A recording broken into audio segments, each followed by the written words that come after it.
Thank you for spending some time with me today, Peter. I'm super glad that Amy mentioned you and that you'd be a good fit for this podcast. And, even before we started recording here, you've already given me some very useful insights. So thank you for that. And I always like to start these episodes by getting to know a bit of your background. I think a surprising amount of the learning that's happening through this show comes from hearing, the things you've kind of been through along the way to get to where you are today, and sort of the lessons you've learned. So if you don't mind starting off by just sharing a little bit about your background, that would be fantastic. Cool. So I'm Peter. So my background is a little bit weird. Just like every 21, 22-year-old, studied finance, wanted to be an investment banker. So cliche. I want to be Charlie Yeah, Sheen in how to Wall go to Street. invest and everything. Yeah, it's over there. You know? So wanted to do that. Typical so in Canada we have CPH and CSC, right? The Canadian Practice Handbook or something like that. Okay. Which if any Americans are watching, Series 7, Series 63, something similar. Had it all, graduated, went into engineering. Oh.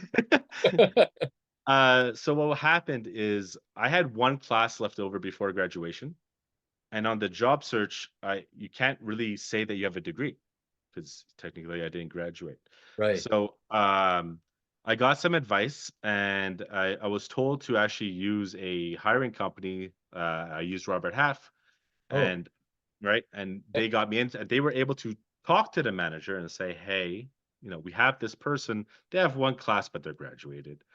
And I got there, uh, which was interesting because I know nothing about it. The company was called Pratt Whitney, Oh, well, yeah. airplane engines. Yeah. Yeah. Yeah, of course. Uh, I had no clue. Oh, well, my background is in engineering, so if you had said that name in my class, you would have been like, "That's a dream job." So amazing. So Continue. before school, I had like a little stint in L3 Harris, which is a defense company, but like, anyways, it just helped translate. So that's what they were looking for. They were looking for someone who knew EACs, so estimated completion projects. Okay. I had a bit of background in it, and since this is a career talk, I'll give some career advice at the same time.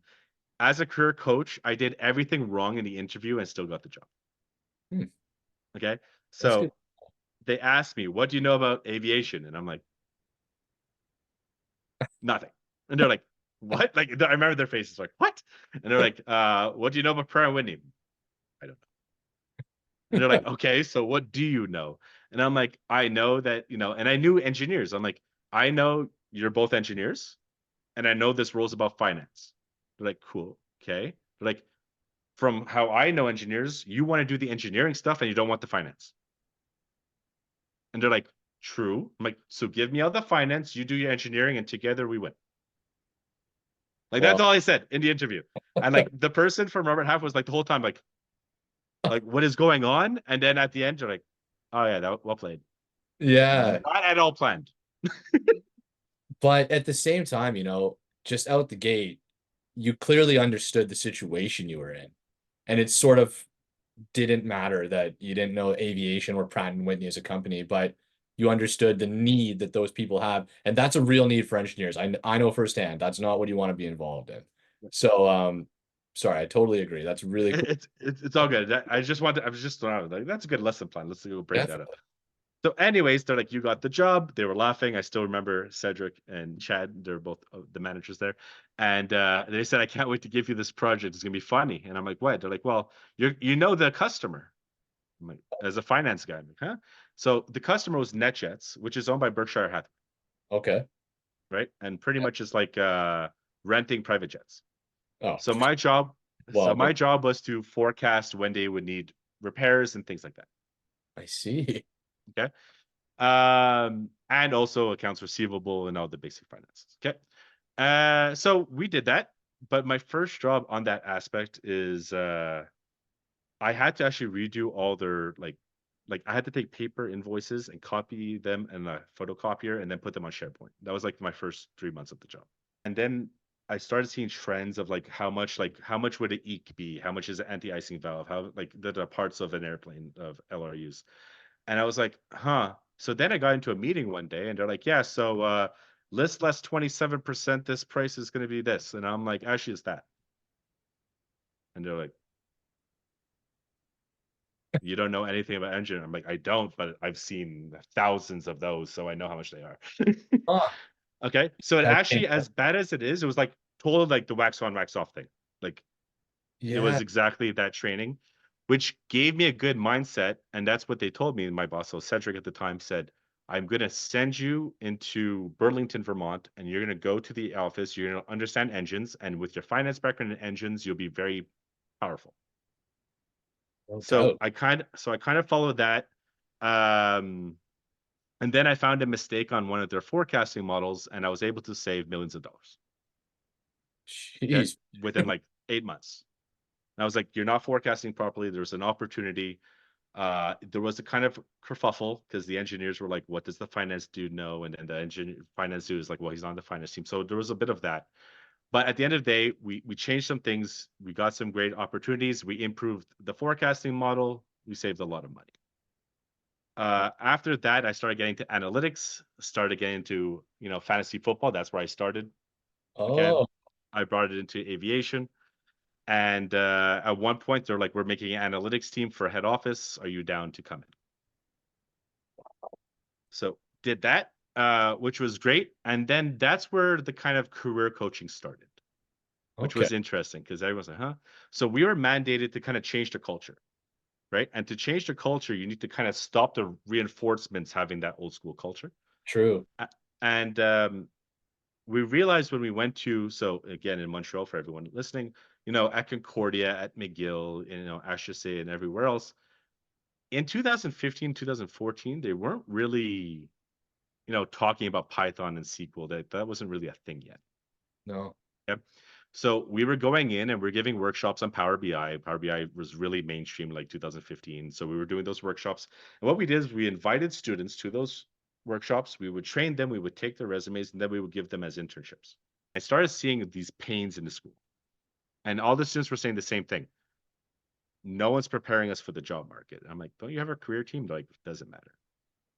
So Hmm. what was wondering is that we were coaching these students in at work, and they were saying this is the best coaching we have compared to the schools.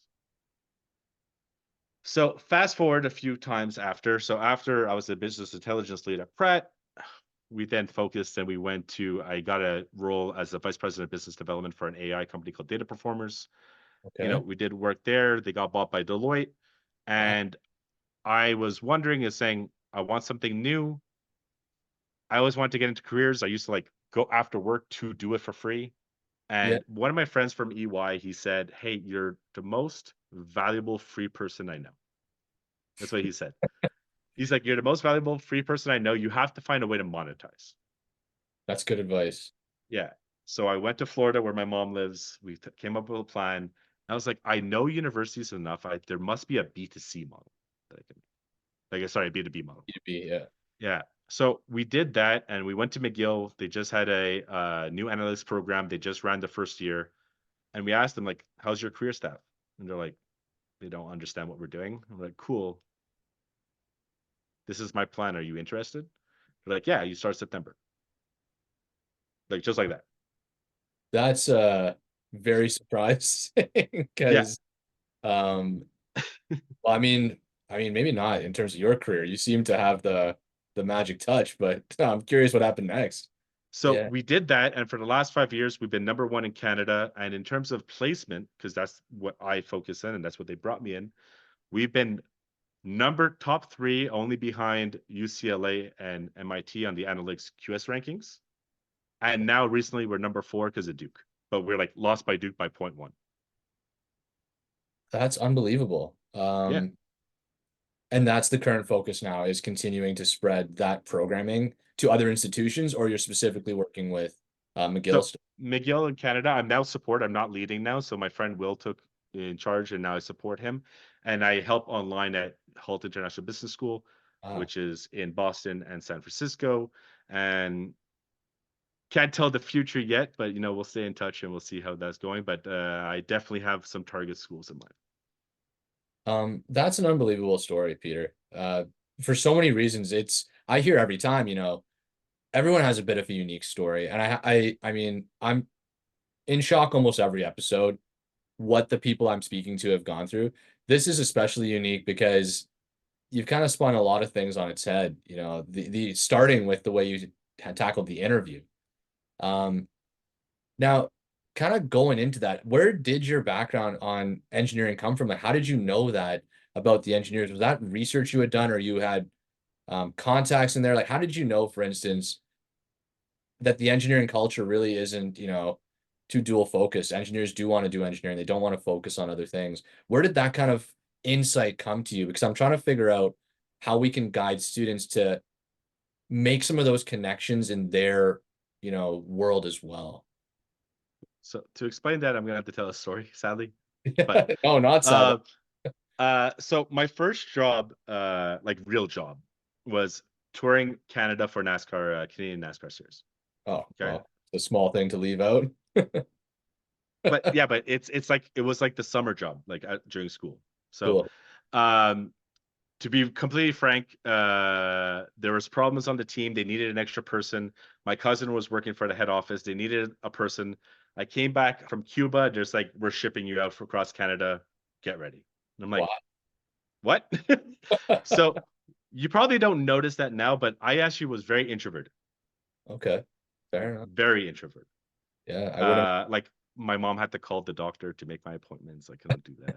Like all that, like hide behind her leg. Everyone's Like, been through that phase. yeah, I had that was that around like till like 17. Okay. I was pretty much, I was good at sports, I was good at computer games, and that was it. Like that was like, if it wasn't in that, I was very shy. Okay. Um, Going into it, I remember the first day I was going and I was reading the books of all the products because it was Walmart and Procter and Gamble were like the main sponsors of this team, and we were reading it.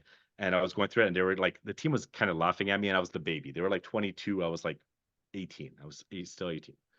Um, Anyways, the manager wasn't happy. The team lead wasn't happy. I was on the team and had office kind of pushed me onto the team.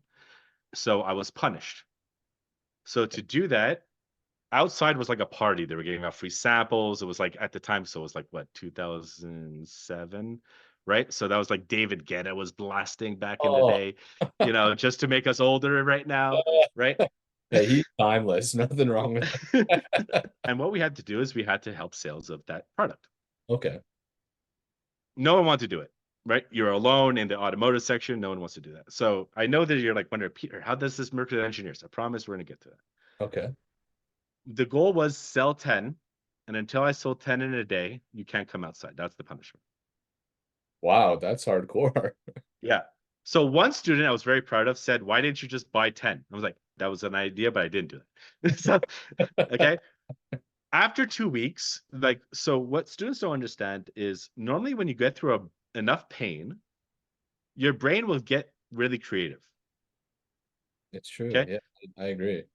Right. So in 2 weeks gone by, I'm bored. It's 8 hours standing in an automotive section. And I did what everyone would do. Hi, have you ever heard of this product? So I kind of, after 2 weeks, I remember I just had a flash. There was a woman with two kids in the bike section right next to the automotive.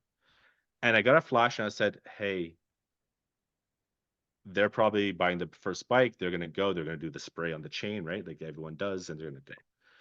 And I said, you're going to buy this chain, the new bike with the kid. Yeah. And I said, what's the plan? Oh, their father's going to take them out and to do that. Cool. When you use another product, a competitor of this product, if you use this thing, after you spray it and use the chain, which everyone uses, like you get a little bit dizzy. This one, if you spray it, because it's silicone, there's no spray, there's no headache, there's no nothing. And it's not on your hand. They're like, okay. So she bought two. Huh. And then the next day I did it and I was sold out. I did like 20 of them in half a day. To people with the bikes. Yeah, Okay. that's And pain. then I came outside. Yeah, I came outside and the boss was like, get inside. And I was like, no, I'm done. And he's like, no way. So I told him what happened. I told him the story. He's like, trained the whole team. I So see. going back that point, and well, this is going to help all the students listening because that is something that you need to understand for every job. But going back to that, when I got older, I would always look for where does someone have a mistake? Where is the missing link that makes them better? So when I was in business school, especially in Concordia, people don't know this, but like the buildings are right across the street. Like, so I joke that it's like the Capulets and the Montagues, like in like Shakespeare. Yeah. Okay. They don't like to cross the street. They don't talk to each other. Right. I didn't care, but I would see what their mistakes were, and I would see and I know what our mistakes are, and I would say, how do we merge? And that's why when I started looking, I'm like, hey, because again, I played sports and video games. If I'm a point guard, I need someone dunking a ball. Right? If I'm a goalie, I need defense and I need someone scoring the goal in soccer. Right. So I always looked at things like that of how do I make myself better in a team? Or how do I look at a situation where no one can solve it and then I attack it? Yeah, I really like that. And that's I have to say I've seen that kind of play out in my own life as well. And it's funny that you use engineering as an example because I used to work in a design firm as well. We used to build race cars, so that's why I was extra There you go. interested in the NASCAR example there. Um, but it was interesting because we'd have designs come from the 3D, the CAD studio, Yep. end up on the floor, and the guys building it didn't have engineering degrees, and that's where I started. I started on the floor fabricating the parts, and there would be certain things that by the time you get to putting that piece in, you can't fit your hand into the space where it needs to go. And in Yep. CAD, you don't see that. And so sometimes that piece wouldn't go in.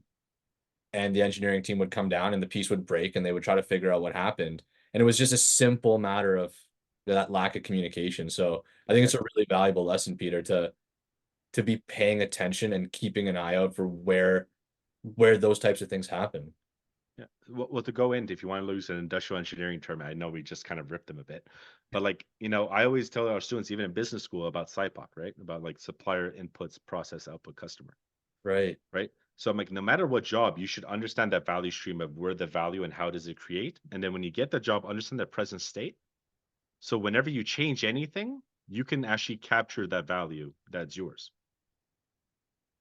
Can you go And over? there's Yeah, that's interesting.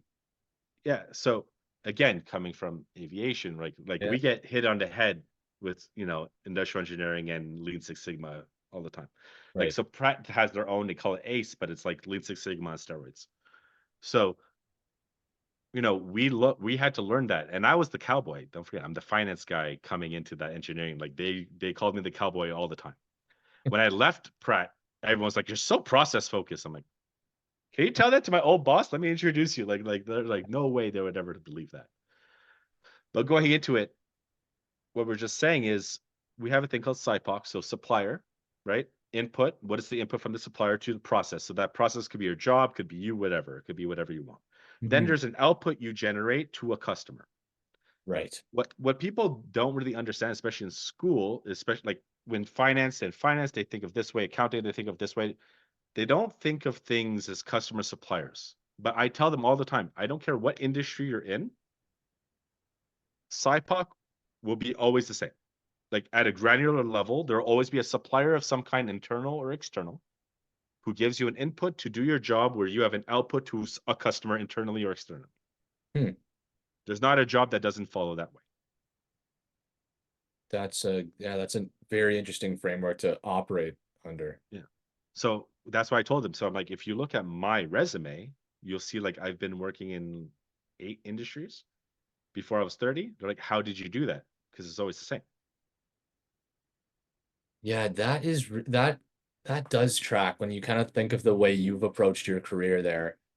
And something that kind of struck me in the way, even again, that first interview you talk about is very memorable because it's almost like you were doing the work before you even interviewed for the job. You kind of jumped past Yeah, proving your background and your qualifications and your skills and went right to the problem solving, which is really what they're looking for someone to help them do. Uh, exactly. and and is it that framework? Is it? And we'll make sure to link to that framework so people can learn more about it. The SIPOC framework. Is that what you would encourage students to do when they try to approach, entering the workforce, and especially from these extremely competitive, high-performing schools like McGill and some of the others you've mentioned? Um, that's a group competing amongst themselves. So, when they get the opportunity to interview for jobs like that, Is it that research that helps them stand out, or is it something else? Yeah. So what I've noticed, so I kind of didn't say this, but when I was working at Pratt before I was like the team lead there, like I had people from McGill U of T crying. Like that's how this all started. Like they were crying, and I was just fed up hearing them cry. So I would just try to help them. Okay.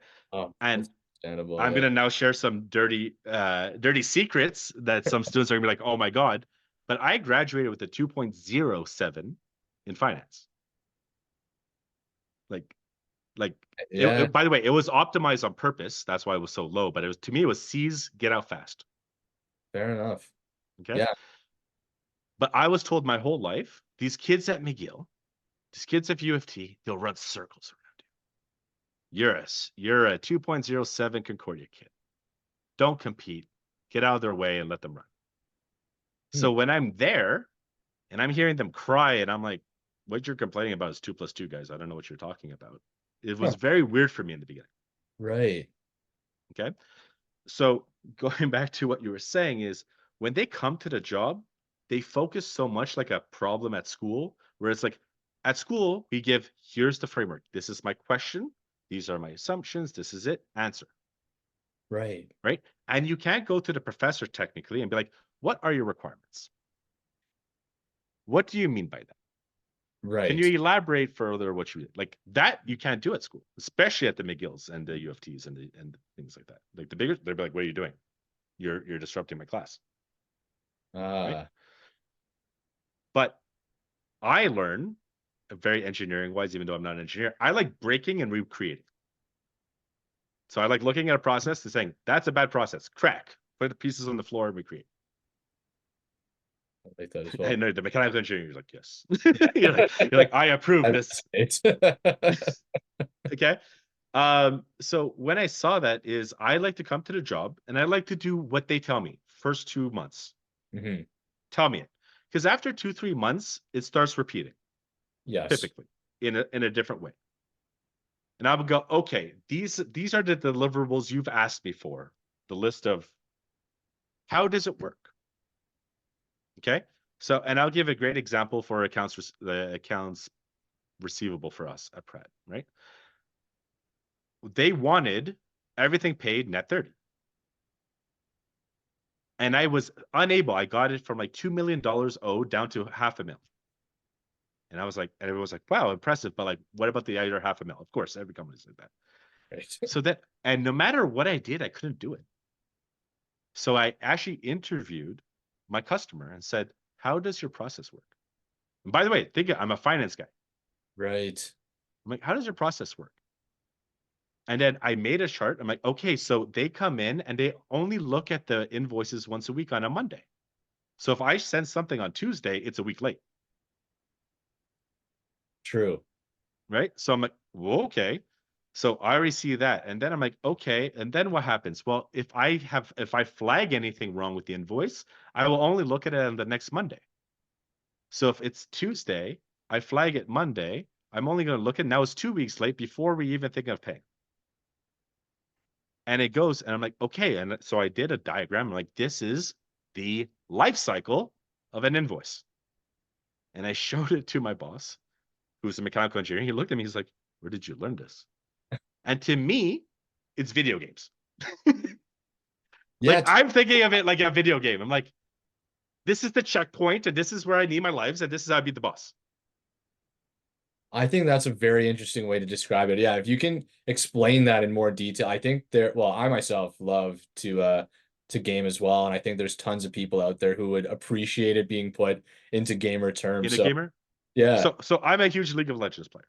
Okay. Like, been playing since season 2. Okay, 3 million mastery on Thresh. Whoever understands, you can nerd out. Okay. When I get into lane, okay, a lot of people are like, okay, we have to farm, we have to play this game. I'm thinking of how fast can I get to level 2 so I have an advantage of an extra skill. And I'm already moving in on you while I'm about to level up, and you're running away and not getting that level. That is an interesting way to think of it. Okay. So I look at it like, and like only higher rank they think about, the silvers and the gold will not think of that. So I'm looking at my XP growing, and when I'm about to level, I'm moving up and trying to force them out so they don't level with me. And you have to understand the process and how does the gameplay work for you to actually take advantage. And to me, this is the same thing at work. You need to understand how the game is played for the first 2 months. Once you understand it, then you start manipulating it. Yeah, I like that. And then when you start manipulating it, you use it to create value for the company. Is it reducing costs? Is it increasing revenue? You tell me the KPI. If you don't know the KPI, ask your manager. They'll be happy to tell you. And then you do everything to maximize that KPI, and then you use it. If you're in the States, you would use it for your sponsorship for H1B. And if you're in Canada and you're more focusing on your promotion or your raises, you do it. And if you tell them, you hired me for this and I gave you an extra $100,000, I want a $7,000 raise. It's much easier than if you just go, I've been here a year. Well, that is one of the most interesting ways I've ever heard it framed up, Peter. That is really, really cool. It makes a ton of sense. And I think people are going to really resonate that with that because that is that's one of the number one questions, of course, on students' minds Yeah, is around how to negotiate salary, how to get a raise. always. And there absolutely is an expectation that it's time-based. I've been here a year, but it's also pretty recognizable how volatile that is because even though it's an expectation, people are still nervous about it. So it's like they know it may or may not happen, but when you do what you're saying and come to the table with, hey, here's something I've done and here's something, I think I deserve, it's a very different conversation. 100%. And you're much more confident. Yeah, there's a reason for it. But what you were saying is, by the way, that's why we named ourselves Plus 5 XP, by the way. Well, tell us a little bit about, I know we're at the time that I've asked you for today and I've actually run you over. Don't So, worry. Don't worry um, about it. yeah, I sincerely appreciate the insights, the stories and tips. Um, for those who do want to engage um, with 5XP, how do they go about doing that? Just message us on LinkedIn. Like we're pretty easy. We never had a website. No, we never needed one because again, we got the contract from McGill before we had a company. Like Um, like we had to make the company. We're like, is this our tax number? They're like, no, the other one. Okay. Like it The was very value. embarrassing. Well, So that's again interesting, right? Like that's like all substance first, like before yeah. the flash. And sorry to cut you off. It's just like it. No, yeah. Yeah, go on. I was just gonna say, so we don't have a website, so we people just message us. Normally when we go B2C, it's typically like a student that we have, girlfriend, wife, like something, husband, whatever, friend to friend. If you reach out to us because the podcast, let us know. Um, and then what we try to do is we try to say these are services one on one. And if ever there's a reason that there's a cost function that's a little bit too expensive, we ask them, okay, we won't go one on one details, but you could bring some friends and we could do like a seminar type of thing, and we'll share the cost hourly. Like that's typically what we do. But I like charging universities much more since. Okay, that's good to know. So there is an option for B2C. The preference is B2B. So maybe the starting point is to reach out and say, hey, does your school have access to this already? Yeah. And if not, then explore kind of the other services you offer. Yeah. And if you want to make the sale of the university, I'll give you a kickback 100%. Hey, there you go. I'm an entrepreneur. I'm easy. We will definitely link to that in the comments. So for those who are interested in engaging with Peter and his team, um, I would highly recommend you take him up on it. And you've probably already learned a ton just from hearing him in this brief conversation, but I can tell that, if you have a chance to speak one-on-one and get even more specific, it's going to make an impact. So thanks for spending some of your time with us today, Peter. It was fantastic getting to speak to you. I hope you'll come back on in the future. I feel Anytime, let like me know. that went way too fast. It did. I was about to say, I'm like, wait, what? But Yeah. yeah, let me know. No worries. Like, if there's ever specific topics your clients are looking for, anything, again, we can nerd out. Like I said, I remember we were talking about even like, specific cities and geographies and how industries are working. So like that can be in our spinoff. Yeah, well, thanks for sharing some of the lessons you learned along the way. I would absolutely love to do that, to pick, a specific topic like we had spoken about before on how to support international students, how to succeed in the US. But now that I can kind of see these are going to be individual episodes. I don't think we're going to be able to cover, um, you know, 5 or 6 things in here No. because it's like you said, we've gone really deep in in this one specific area. So I think we're gonna have to make full episodes out of them. Sounds good. Well, thanks again for your time, Peter. I really appreciate it, and I'm really glad Amy introduced us. So thanks again, and I hope you have a great rest of your day. You too. Thanks so much. Yeah, have a good one.